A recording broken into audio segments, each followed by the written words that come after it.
Tapi akhirnya sama seperti klaster 1 tadi, dipertunjukkan sebuah barang yang diklaim itu adalah ijazah asli, katanya ijazah analog dari seorang yang namanya Joko Widodo. Ijazah Pak Jokowi akhirnya telah ditunjukkan tadi kepada para tersangka maupun kuasa hukumnya. Kami cukup mixed feelings juga ya. Tadi awalnya kami mengatakan ini kira-kira gimana, apakah sudah sesuai prosedur, tapi ternyata ya mungkin sudah jalannya juga. Tadi ditunjukkan oleh para penyidik dan kami sangat apresiasi. Penyidik telah menunjukkan ijazah atas nama Joko Widodo yang diterbitkan oleh Fakultas Kehutanan UGM sebagaimana telah dilakukan penyitaan oleh penyidik dari pelapor Bapak Insinyur Haji Joko Widodo. Setelah gelar perkara khusus ini, penyidik akan melaksanakan pemenuhan rekomendasi gelar perkara khusus untuk kelengkapan berkas perkara dan segera memberikan kepastian hukum. Ya, oleh karena itu permintaan kami kepada Polda Metro Jaya ya untuk ada setidaknya 4 dokumen yang akan dilakukan uji forensik secara independen. Kita punya sejumlah lembaga yang punya kemampuan untuk itu, saya tidak perlu sebutkan ya. Yang pertama adalah ijazah sarjana penuh itu tersebut. Mengkonter daripada masalahnya begini, dari pihak terlapor itu kan tidak mengakui daripada prosedur yang berlaku. Dia selalu mencurigai bahwa yang berlakuan ini aparatnya kolusi dengan Pak Jokowi lah, tidak jujur lah, memasukkan itu forensik dan sebagainya. Itu kan yang dikeluarkan di media. Padahal kalau dalam penyidikan yang biasa, itu polisi melakukan penyidikan tanpa diawasi pun dia udah profesional. Halo Sobat Kompas TV, berjumpa kembali dengan saya Jocelyn Valencia. Sobat Kompas TV, seperti biasa kita akan membahas isu-isu terkini. Dan kali ini kita akan membahas isu yang sampai saat ini belum selesai. Masih menjadi sorotan publik, Sobat Kompas TV tak lain tak bukan mengenai ijazah Jokowi. Nah, Sobat Kompas TV yang terbaru, Roy Suryo CS tidak percaya ketika ditunjukkan ijazah Jokowi. Dan untuk membahas hal ini lebih lanjut, kita akan bertanya bersama penasehat ahli Kapolri. Di sini sudah bergabung bersama saya, Arianto Sutadi. Halo Pak Arianto, bagaimana Selamat sore, kabarnya baik Bapak? saya. Alhamdulillah baik Selamat aja. sore. Hmm. Baik-baik ya Bapak ya, sehat ya? Ya, alhamdulillah baik. Terima Alhamdulillah. kasih. Bapak, ini kami penasaran bagaimana sih pendapat Anda ketika Roy Suryo CS ini tetap mengklaim bahwa ijazah Jokowi kemarin ya 99,99% itu palsu setelah diperlihatkan ijazahnya saat gelar perkara khusus di Polda Metro Hmm. Jaya. Jadi ini Hmm. masih kekeh nih Bapak. Ini bagaimana tanggapan Anda? Ya memang itu kan kasusnya kayak gitu ya Pak. Ini kasus ini kan mengenai persengketaan ya antara di satu sisi menuduh ijazahnya Pak Jokowi itu palsu, di satu sisi Pak Jokowi itu menuduh bahwa Roy itu mencemarkan namanya kan gitu ceritanya. Nah, sengketa ini adalah sengketa pidana karena menuduh ijazahnya palsu, tetapi masing-masing itu cara membuktikannya itu dengan cara sendiri-sendiri. Yaitu di mana kalau Roy Suryo itu menyatakan bahwa ijazahnya palsunya itu kan berdasarkan penelitian dia. Dia meneliti dari unggahan yang diangkat oleh apa sih Kurnia Sandi itu, kemudian diteliti secara forensik dibandingkan dengan yang lain-lain kok ada perbedaan, dan dia menyatakan bahwa itu palsu.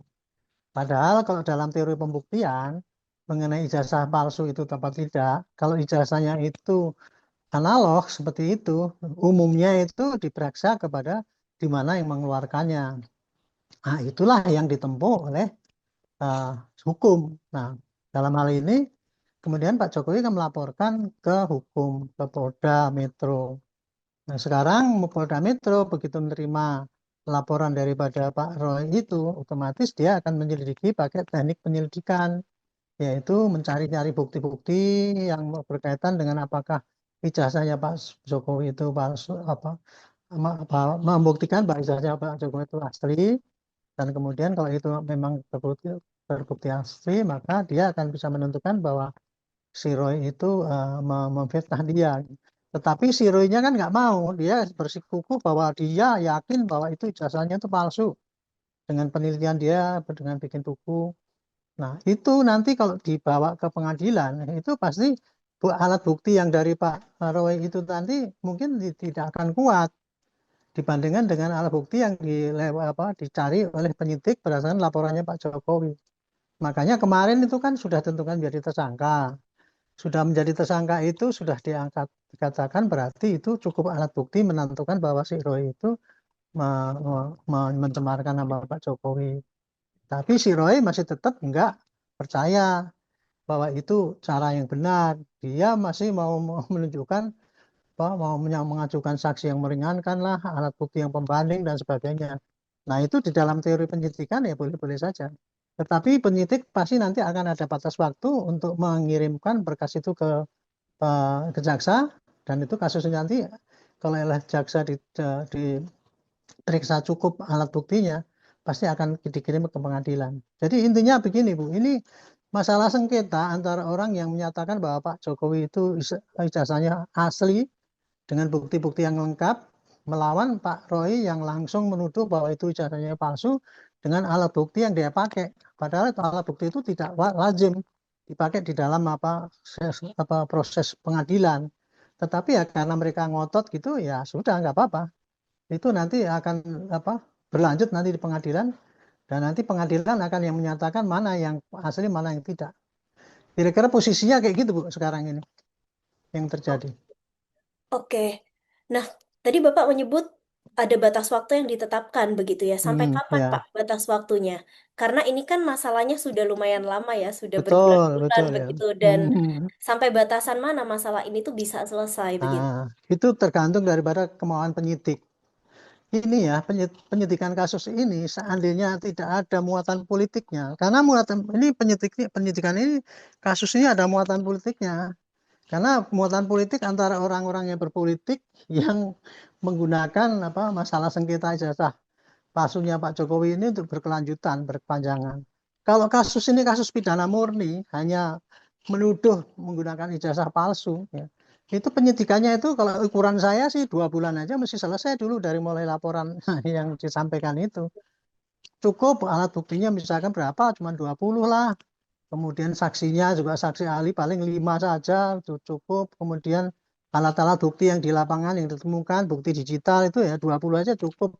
Tetapi ini karena kasusnya di belakangnya ada orang yang mengendalikan kalau dalam tanda petik menurut saya itu ya. Jadi akhirnya penyidik juga sudah mengumpulkan 712 alat bukti, menurut saya itu sangat spektakuler ya. Kemudian saksinya 100, saksi ahlinya ada 20. Kemarin baru setelah 4 bulan penyidikan baru ditetapkan menjadi tersangka. Tersangka itu pun tidak ditahan, dan kemudian yang bersangkutan masih minta diajukan lagi saksi-saksi yang meringankan kan gitu. Nah, kok penyidik juga masih memberikan waktu juga gitu loh. Nah, terus kemudian kemarin setelah dikasih waktu malah minta gelar perkara terbuka. Sudah diladeni gelar perkara terbuka. Malah keluar mengatakan gelar perkara yang tak benar dan sebagainya. Nah, itu akibat daripada mereka itu tidak mengerti apa yang seharusnya dilakukan dalam gelar perkara itu. Pada prinsipnya mereka itu tidak mau mengakui proses hukum yang berjalan, dan mereka malah mengajukan mengenai bandingan mengenai forensik dan sebagainya itu kayak gitu. Jadi ya penyidik kebetulan kok ya meladeni gitu. Jadi ukurannya berapa lama ini tergantung dari penyidik Mas nanti. Tetapi saya lihat ya, kemarin kan penyidik sudah mengatakan ini sudah lengkap, dan dia pembuktian yang disampaikan oleh Pak Roy pakai buku putih itu, dia katakan bahwa itu penelitian yang menurutnya tidak sah untuk sebagai alat bukti. Pasti nanti berkas ini akan dikirimkan ke kejaksaan. Jadi nanti ya seandainya berkas perkara yang sudah ada itu dianggap lengkap oleh penyidik tanpa menunggu daripada yang saksi meringankan atau apa yang lain yang dituntut itu, akan dikirim ke kejaksaan. Nah, nanti kejaksaan akan meneliti apakah buktinya cukup kuat apa tidak. Kalau cukup kuat ya berarti nanti berkas itu terus dengan tuntutan bahwa itu pencemaran nama dan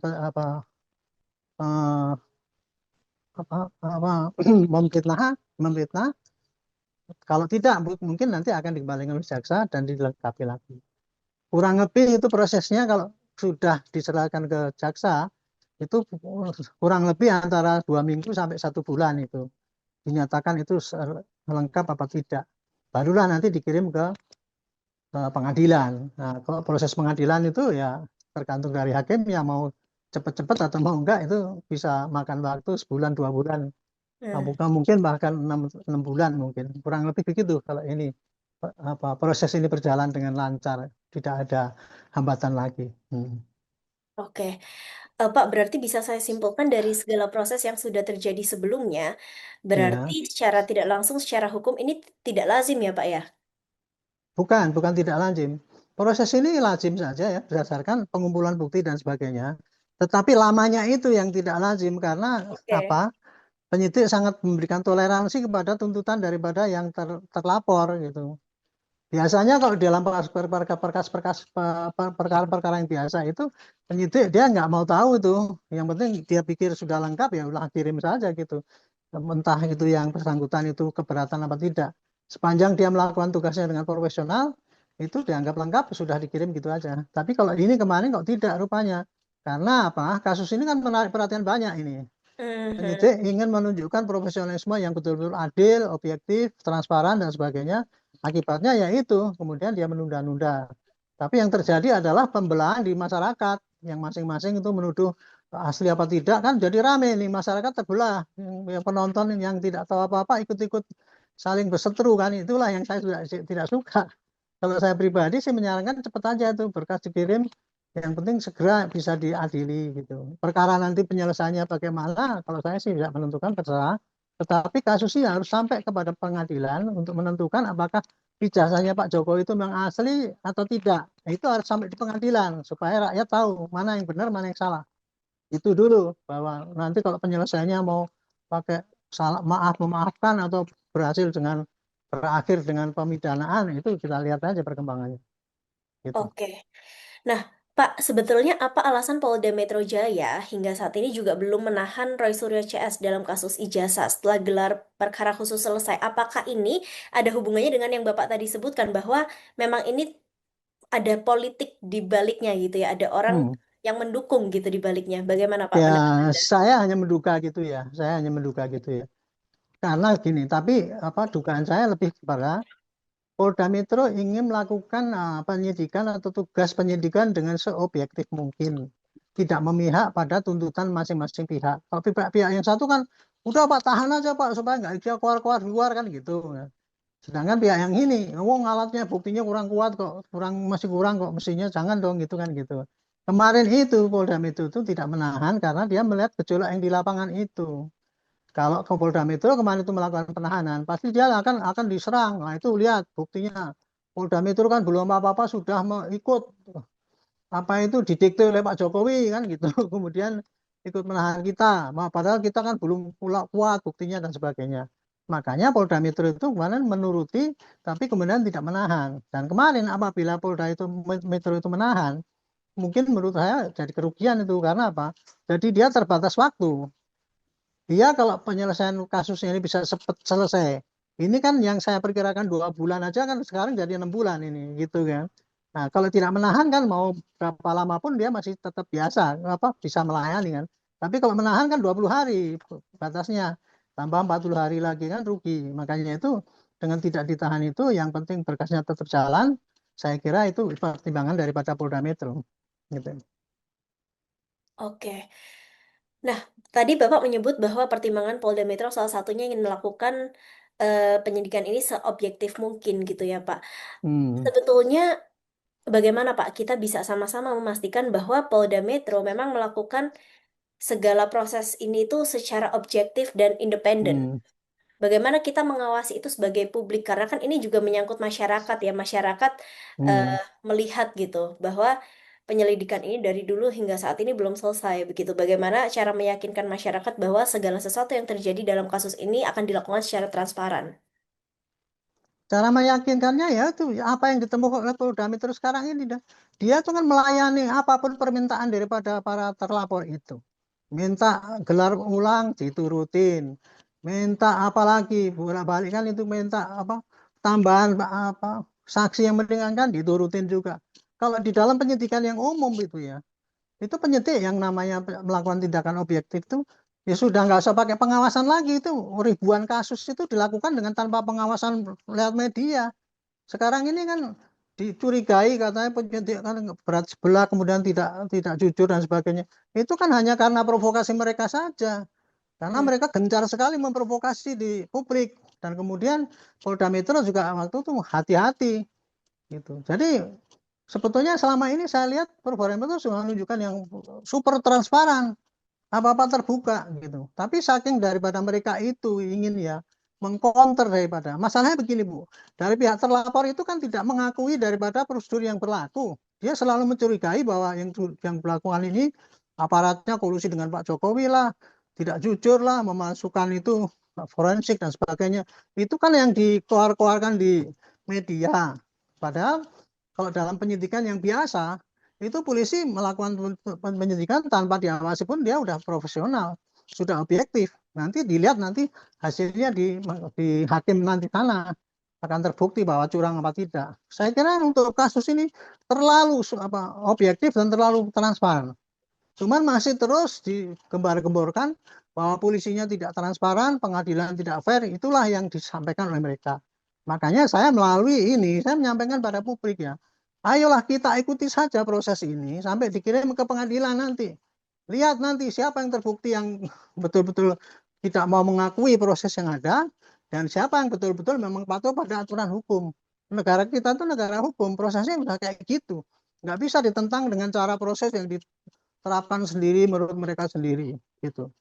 Itu kira-kira pendapat saya sebagai penyidik ya. Jadi saya mengcounter ini ya, provokasi yang disampaikan oleh pihak sana itu yang selalu menuduh memframing bahwa aparat itu dikuasai ataupun dikendalikan oleh pihak Pak Jokowi.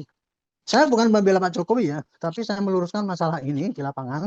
Jangan sampai masyarakat itu terbelah hanya karena diprovokasi oleh apa aparat hukumnya atau sponsor mereka itu yang selalu memojokkan bahwa seakan-akan ini pengadilan ini tidak fair, ini kriminalisasi. Itulah yang saya tidak mau terima, rakyat dibodoh-bodohin dengan pelajaran yang menyesatkan itu. Saya kira itu pendapat saya. Oke, baik Pak. Lalu apakah menjadi kapasitas Polda Metro Jaya, Pak, untuk menyatakan bahwa buku Roy Suryo, Jokowi's White Paper, dinyatakan tidak Hmm. ilmiah? Itu bukannya subjektif, Pak. Bagaimana pandangan Anda? Bukankah itu wewenang kepolisian begitu? Itu kalau pernyataan daripada Kapolda Metro itu tidak terkait dengan wewenang. Itu hanya pendapat. Setiap orang kan warga negara kan boleh berpendapat. Penyidik itu para humas juga itu warga negara juga boleh berpendapat. Saya juga boleh berpendapat mengatakan bahwa jangankan Polda Metro yang melihat itu, ya, saya sendiri juga melihat bahwa buku putih yang dibikin oleh itu tidak profesional karena saya tahu persis ya sampel-sampelnya saja yang diambil bukan sampel yang asli. Jadi itu sudah menyalahi daripada metode daripada pembuktian ilmiah yang ada. Tapi kan saya ngotot ini penelitian gitu. Jadi dalam hal ini Polda Metro kalau menyatakan begitu itu tidak terkait dengan kewenangannya, itu komentar saja dari pendapat penyidik ya menyatakan bahwa itu kayak gitu. Itu juga itu saya kira untuk mengcounter framing mereka itu bahwa mereka itu sudah melakukan penelitian dengan jujur, dengan sesuai dengan metode yang baik. Padahal yang dinyatakan kalau saya melihat mengamati ini ya, penelitian yang mereka lakukan itu sama sekali tidak memenuhi unsur memenuhi persyaratan daripada penelitian ilmiah. Kira-kira gitu. Oke, lalu bagaimana Pak untuk membuktikan bahwa Jokowi's White Paper itu yang sebenarnya dia adalah buku yang valid gitu dan memang ditulis secara ilmiah? Ya nanti buku itu kan jadikan bukti. Itu bukti-bukti itu mereka diserahkan, pasti itu jadi bahan alat bukti juga gitu. Nah, nanti dilihat nanti dalam persidangan apakah itu penelitian itu ilmiah ataupun benar apa tidak, itu valid apa tidak gitu. Nanti kita lihat di pengadilan karena kalau sudah terjadi sengketa antara benar dan salah ya Bu di masyarakat itu dan tidak bisa didamaikan dengan cara baik-baik, ya harus di pengadilan. Hakim nanti yang menentukan mana yang salah, mana yang benar metode ini gitu. Mana hakim akan menentukan metodenya daripada pihaknya Pak Roy itu atau metode yang disampaikan oleh penyidik yang melalui proses hukum yang ada gitu. Itu nanti akan dibuktikan di pengadilan gitu. Oke. Nah, Pak, untuk meneliti gitu ya, untuk meneliti Hmm. kasus ini, kemudian juga diterapkan scientific crime investigation. Nah, ini Hmm. sebetulnya bagaimana sih Pak polisi melakukan investigasi semacam ini dalam perkara ini? Apa itu juga tidak cukup meyakinkan bahwa ijazah asli atau tidaknya dari Ya, ijazah gini, Jokowi ini ya? Mm. pengertian scientific crime investigasi ya itu adalah suatu metode penyidikan yang menggunakan ilmu saintifik, yang ilmiah. Ilmu ilmiah yang untuk membuktikan penyidikan itu macam-macam, Bu. Misalnya kedokteran forensik itu namanya, kalau kita mau menyelidiki bagaimana orang itu meninggal karena apa, itu pakai forensik kedokteran. Kalau kemudian mengenai balistik, itu juga apa, bagaimana misalkan terjadi penembakan, arah peluru dari mana, itu semua dipelajari dengan itu. Kalau sekarang ini alat-alat buktinya, alat-alat bukti digital, apakah itu bukti digital itu asli apa tidak, dicek nanti di laboratorium forensik juga untuk ngecek digital itu gitu. Itulah penggunaan scientific crime investigation itu. Jadi pengertian daripada scientific crime investigation itu yaitu tadi. Nah, dalam ini kan si Pak Rismon itu menantang itu supaya forensik itu ada tandingannya kan gitu kan. Ya itu gagasan boleh saja, tetapi hukum yang berlaku yang diberikan kewenangan untuk melakukan scientific crime investigation di bidang forensik itu diberikan pada Polri yang mempunyai kualifikasi yang sudah ada, kemudian apa ya, banyak sekali lah itu syarat-syaratnya, kemudian aparatnya sudah disumpah dan sebagainya, kayak gitu. Jadi kemudian tidak bisa dinafikan dengan wah contohnya dulu ada kasus ini ternyata dari manipulasi. Itu kan manipulasi yang disampaikan Pak Rismon di media saja, belum pernah dibuktikan di pengadilan apakah yang dulu itu forensik polisi itu curang apa tidak. Itulah apa yang terjadi sekarang ini. Jadi intinya mereka itu kan mengatakan bahwa curiga kepada aparat ya. Dan kemudian dia melakukan teori baru yang menurut dia itu bisa dipelaksakan. Negara ini negara hukum, sudah ada aturannya gitu. Jadi tidak hanya seenaknya sendiri, apa-apa harus dituruti gitu. Dan kemudian celakanya membodohi rakyat semua. Seakan-akan dia itu dikriminalisasi karena meneliti. Itulah yang menurut saya tidak benar, propaganda kayak gitu. Makanya itu supaya ini tidak terlalu melebar bagi saya, cepat-cepat sajalah Polda Metro Jaya itu segera mengirim ini ke pengadilan. Nanti akan terlihat di situ mana yang benar, mana yang apa memberikan provokasi pada rakyat yang tidak benar. Saya kira itu. Ya, dan kemarin kan juga kubu Roy Suryo CS itu sempat minta juga ya ke Polda Metro Jaya meminta untuk uji forensik 4 dokumen Jokowi. Itu bagaimana, Pak? Ya tanpa diminta pun itu sudah, tanpa diminta ya. Itu penyidik sudah menggunakan forensik ya. Forensiknya antara lain apa? Untuk membuktikan ijazah yang disita dari Pak Jokowi itu apakah itu asli apa tidak dibandingkan dengan ijazah lainnya yang sebanding dengan dia, yang seangkatan, yang sama lulusannya. Dibandingkannya tidak hanya dengan mata itu, dengan pakai laboratorium forensik itu, pakai teknik-teknik untuk membandingkan tintanya, tulisannya dan sebagainya itu sudah dipakai. Nah kalau kemarin tuh mereka minta diajukan kepada laboratorium forensik, apa yang mau diforensikkan oleh mereka itu? Buku itu. Kalau buku itu kan diforensikkan dengan apa? Itu jadi jangan itu ya. Intinya begini lah. Saya sorry ya, saya tetap harus ngomong. Karena dari pihak Roy Suryo itu memojokkan, memaksakan suatu alat-alat baru ataupun cara-cara baru untuk membuktikan ini dengan cara mereka yang dianggap mereka itu paling hebat, paling benar. Padahal cara yang mereka dilakukan itu pun oleh para ahli itu ditentang karena itu tidak memenuhi syarat. Syaratnya adalah dari samplingnya, dari metodenya, dari itu. Tapi kan mereka mengatakan wah itu saya udah paling benar. Kan kayak gitu. Dan kalau penelitian itu apa-apa penelitian itu benar apa tidak, itu sebetulnya tidak untuk teori pembuktian di pengadilan gitu. Hmm, oke. Nah, Pak Arianto, kalau misalnya nih mereka tidak puas dengan gelar perkara khusus Roy Suryo CS, apakah ada mekanisme pra peradilan gitu? Apa yang perlu ditempuh Roy Suryo CS di kasus ijazah Jokowi ini, Pak? Ada, kita memberitahukan ya, ini kan kalau kurang puas ya dengan penanganan penyidikan itu, mekanisme yang diatur oleh aturan hukum yang berlaku adalah mereka mengajukan pra peradilan. Mereka kan bisa ngomong gitu dengan gagah beraninya, dia nggak mau kita pra peradilan, itu namanya jembatan Batman kan gitu, malah memfitnah kayak gitu. Dalam saya pakai istilah memfitnah kayak gitu.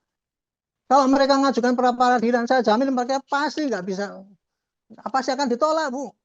Karena saya tahu apa yang dikerjakan oleh Polda Metro itu semua sudah on the right tracks sesuai dengan hukum yang berlaku. Jadi kalau mereka itu coba ajukan peradilan, apa yang mau diajukan pra peradilan? Mereka ditentukan sebagai tersangka belum pernah diperiksa. Mereka sudah diperiksa kok, mereka sendiri aja yang ngomong belum pernah diperiksa. Saksi yang meringankan, mereka katakan mengajukan, kok nggak dikasih kesempatan. Sudah 6 bulan yang lalu sejak dia dipanggil pertama kali pada waktu penyelidikan itu, yang namanya undangan klarifikasi, itu adalah kesempatan untuk mereka menyampaikan saksi yang meringankan dia. Tapi mereka malah tidak mau dulu. Ditanya pertanyaan saja nggak jawab, dengan gagah beraninya ngomong, saya nggak bisa jawab, ngapain kok ditanyakan sesuatu saya nggak tahu. Padahal mekanisme klarifikasi dulu itu adalah memberikan kesaksian yang meringankan dia, bahwa dia itu tidak bersalah. Tapi itu dulu tidak dilakukan. Sekarang dia berbalik meminta pada aparat, bahwa aparatnya itu kriminalisasi. Terlalu cepat katanya. Penyidikan 6 bulan terlalu cepat. Bukti 712 dibilang terlalu cepat. Bukti 712 akan dibandingkan dengan dia yang diajukan, nggak penting bukti banyak. Itu kan konyol menurut saya. Ini yang perlu diketahui oleh masyarakat gitu. Itu pendapat saya. Oke, baik Pak. Nah, kalau misalnya ini kita untuk menutup juga ya Pak Arianto, Ya. bagaimana pendapat Bapak terkait kasus ini? Kalau misalnya kita bisa simpulkan, apa saran yang Bapak berikan begitu agar masalah ini bisa cepat selesai begitu Pak? Saran yang saya berikan ialah kasus ini Polda Metro sebagai menjadi segera selesaikan berkasnya tanpa harus menunggu apakah dia mau mengajukan yang menyeringankan atau minta apa, mau mengajukan pra peradilan. Ajukan aja, dilengkapi aja berkas itu, kirim ke kejaksaan supaya nanti kejaksaan bisa meneliti apakah ini kasus ini bisa terus atau dihentikan. Dan kasus ini, saran saya yang kedua, kasus ini harus disampaikan kepada sampai di pengadilan nanti untuk membuktikan ijazahnya Pak Jokowi itu asli apa tidak. Harus sampai di pengadilan supaya publik akan tahu nanti. Oh, ternyata yang ngotot, yang ngarang itu adalah pihaknya Pak Roy Suryo, atau yang berbohong itu adalah Pak Jokowi. Harus itu sampai di pengadilan dan akan diputus. Hakim yang akan menentukan nanti, oh ini ternyata yang benar adalah ijazah ini memang asli, sehingga tidak ada Pak Jokowi menggunakan ijazah palsu. Oleh karena itulah maka ujaran kebencian dan sebagainya itu bisa dihukum dan sebagainya gitu. Perkara nanti kemudian selasanya mereka itu mau berdamai, saling memaafkan, nggak apa-apa. Tetapi siapa yang salah, siapa yang benar dalam apa ijazah palsu ini harus dibuktikan dulu. Ini untuk pembelajaran ya, supaya ke depan nanti tidak ada orang seenaknya sendiri menghina orang setiap hari selama 8 bulan itu. Kemudian dia merasa dikriminalisasi. Itu kan nggak fair, Bu. Itu tidak baik untuk pendidikan masyarakat di masa mendatang. Saya kira itu saran saya. Oke, berarti nanti ke depannya masih mungkin gitu ya Pak untuk dibukakan jika kedua belah pihak ingin berdamai, itu masih bisa ya Pak ya. Masih Tapi bisa, karena sistem hukum sekarang ini, kita kan hukum sekarang ini yang berlaku, apalagi dengan KUHP yang baru itu, semangatnya kan tidak menghukum orang, karena kita pakai restoratif justice. Artinya apa? Penyelesaian suatu sengketa itu dikembalikan pada pengembalian kerugian masyarakat. Dengan syarat masing-masing memaafkan, kerugiannya dikembalikan, masyarakat tidak terganggu, itu.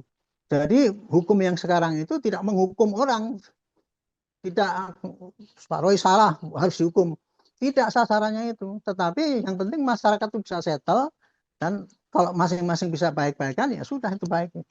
Semangatnya Pak Presiden kan gitu, marilah kita bersatu, jangan bersengketa. Itu sama dengan kayak gitu.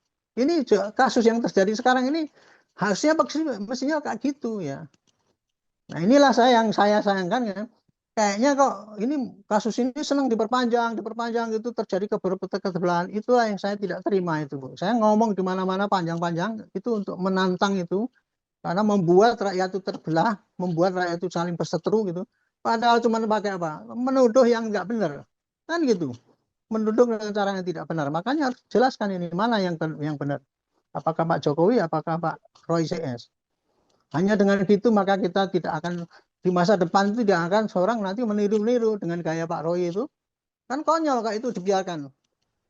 Semua orang boleh menghina orang kayak gitu, orang biasa pun dihina kayak gitu akan marah, apalagi bekas pejabat. Kan gitu yang terjadi. Ini untuk pembelajaran, harus gitu, harus sampai ke pengadilan. Itu saran saya. Pak Arianto, terima kasih banyak Pak untuk waktunya. Kita tentu berharap proses hukum dalam kasus ini tuh dapat dikawal dengan tuntas. Mudah-mudahan apa yang disebut oleh Bapak Arianto benar ya, proses dilakukan secara objektif dan sesuai fakta yang ada, sehingga seluruh pihak bisa mendapatkan kejelasan dan kepastian hukum. Serta yang paling penting tudingan tentang kriminalisasi itu juga tidak terbukti. Terima kasih Pak Arianto, selamat melanjutkan aktivitas kembali. Sobat Kompas TV, Jocelyn Valencia pamit. Bye-bye.